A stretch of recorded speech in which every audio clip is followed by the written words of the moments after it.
Hello ladies and gentlemen, my name is Luyombya.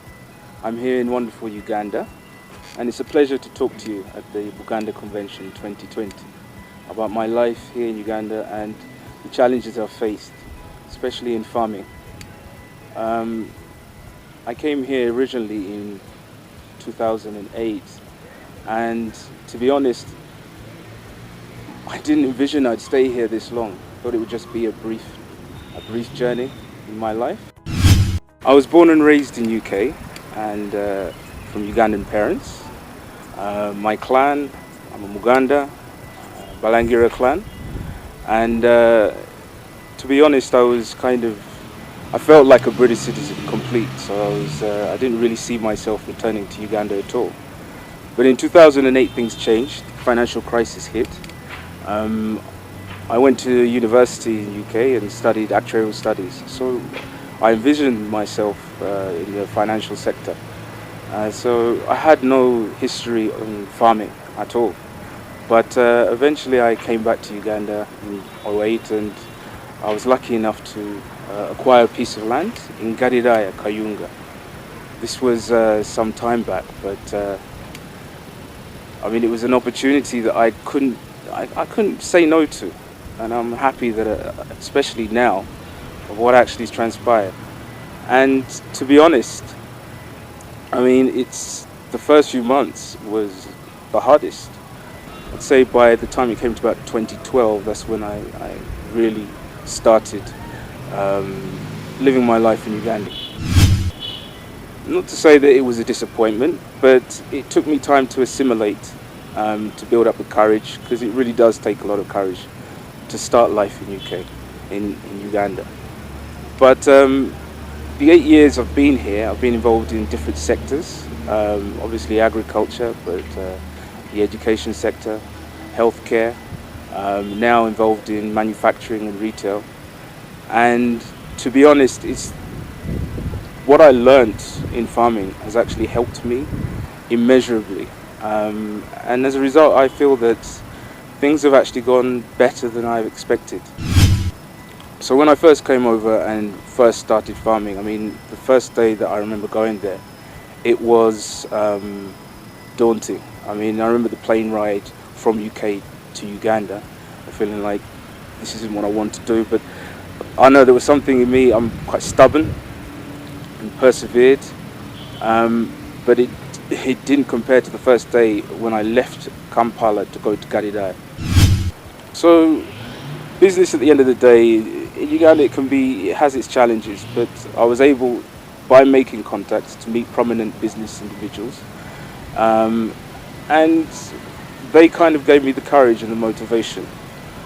One man who I ran into through my father was a gentleman called Paul Serukenia, and I can't even begin to explain how much he kind of influenced me. So about Garidaya, the land that we acquired was 1 square mile, or just over. It's 670 acres. It was right next to the lake. When I arrived, it was just bush, thorny bushes, savanna region. It's on the cattle corridor.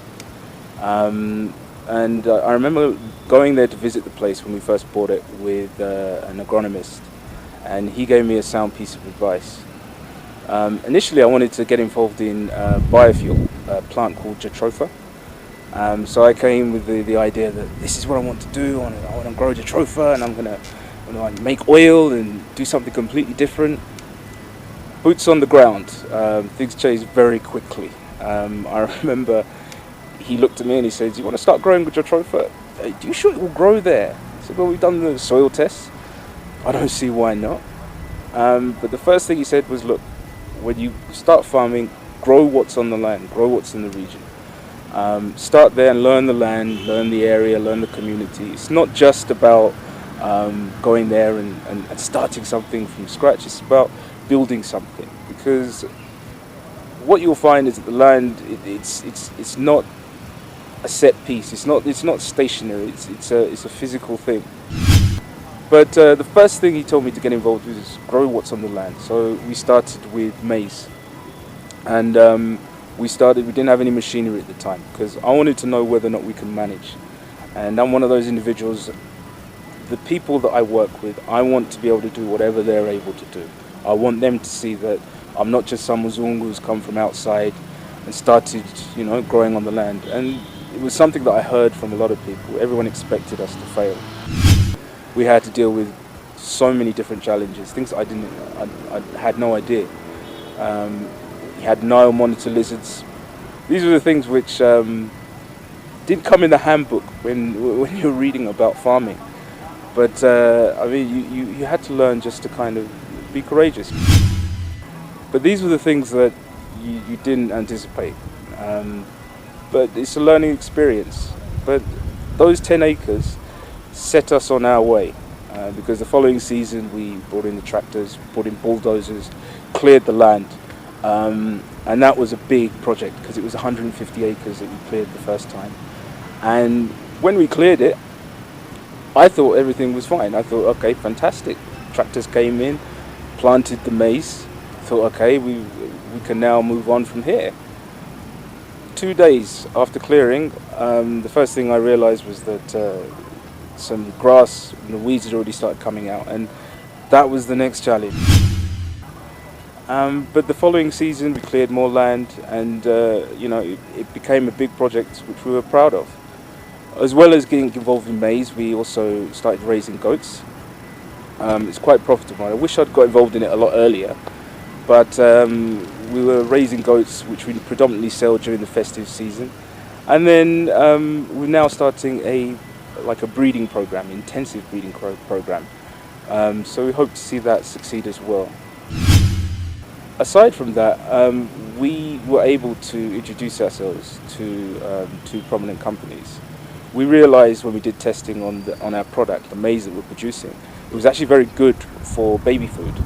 So we approached two companies, Maganjo Millers and East African Basic Foods.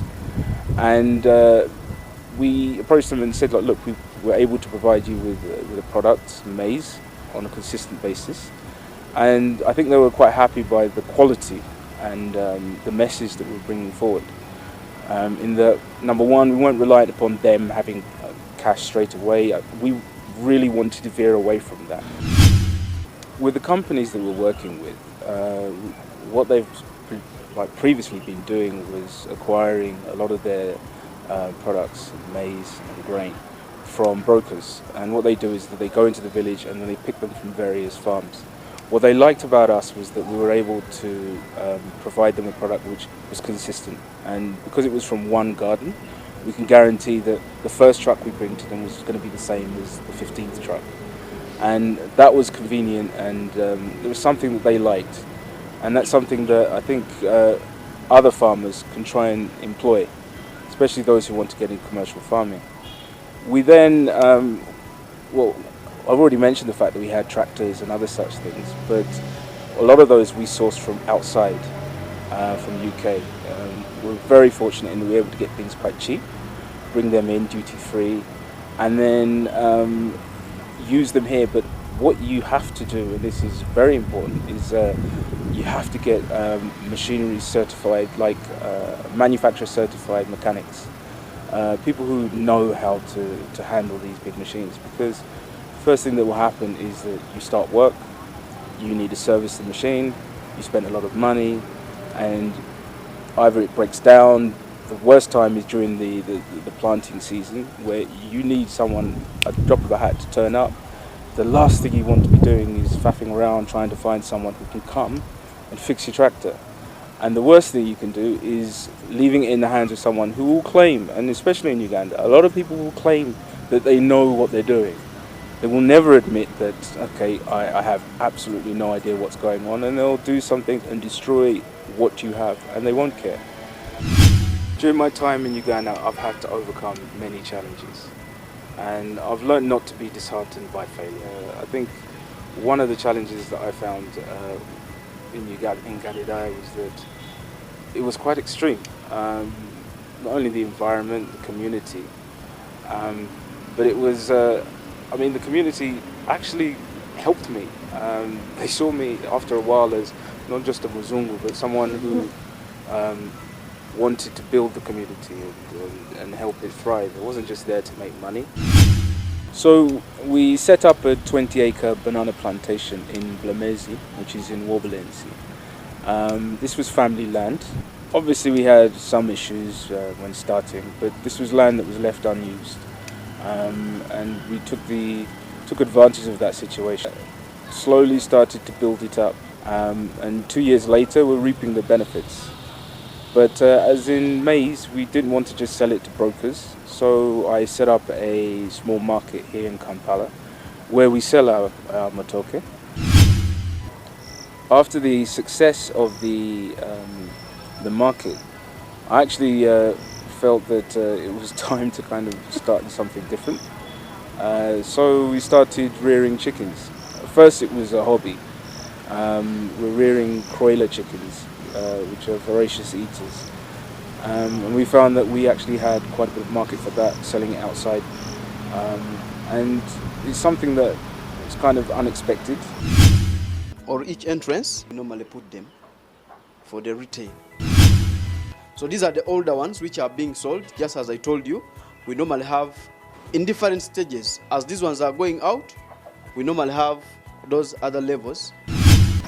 But it's leading us into other things. So we're also going to be, I bought some fish boats, so we're going to be also selling fish here in our market and other products. So hopefully this will blossom. So as I said before, it was very difficult to find people who you can trust. So by bringing in, and especially young people, my farm manager, this is a man who's now running a 670-acre farm. He graduated from Makerere. He had no experience in farming, and he graduated in psychology. My name is Joe Corrigan. I work for Peter Luyombya. I work for St. Paul's Farming in Gaira. And I did psychology at Makerere University. And why I'm the best person for farming is because I know how to interact with people. So at the time, everyone was just like, why are you employing him? Why are you giving him the keys to the kingdom? But what I actually found was that his skills were quite transferable. Number one, he was open-minded and he was a voracious learner. But there are other considerations that you have to take into account when considering moving to Uganda. One of the things is the lifestyle. Uganda is a beautiful country. It's a country with so many opportunities. We've never looked back. I mean, people come and then see what we're doing, and I think they don't appreciate the quality of life. But everything that you want in UK is here. Everything you want in Europe is here.